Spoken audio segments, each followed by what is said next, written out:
Итак, всем привет, с вами Макс. Сегодня у нас второй гайд по выживанию в DayZ. Итак, сегодня у нас гайд, как достать топор, точнее не доставать топор, а как нарубить дровишек и сделать вот такой замечательный костер. Итак, для начала вы должны подойти к дереву.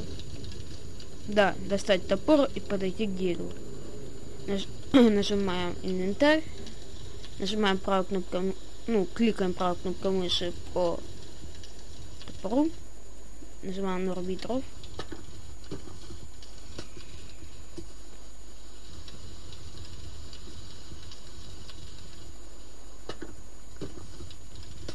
Все, мы нарубили дровишек.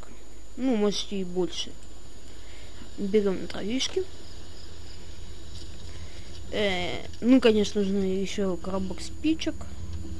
Ставим, например, вот сюда. Нажимаем правой кнопкой мыши по спичкам. Будет написано «Развести костер». Все. У нас делается второй костер.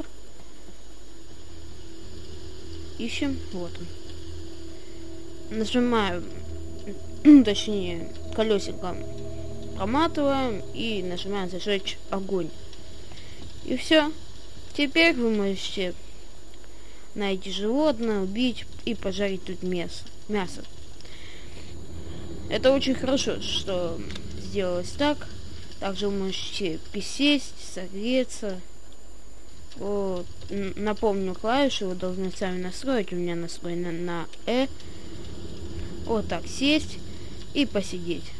Погреться, если вы, конечно, замерзли, у вас температура меньше там, точнее холоднее у вас. Это очень хорошо, что добавили такую функцию в DayZ.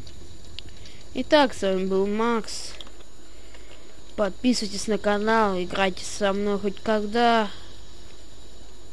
Ждите новых гайдов по выживанию в DayZ. Напоминаю новичкам, которые еще не умеют играть в DayZ. А также играйте на сервере Warzone Татарстан 2, я буду всегда там. И заходите на сайт Майнкрафт проекта Crazy Game Zone, ссылка будет под видео. Всем пока, с вами был Макс. Удачи!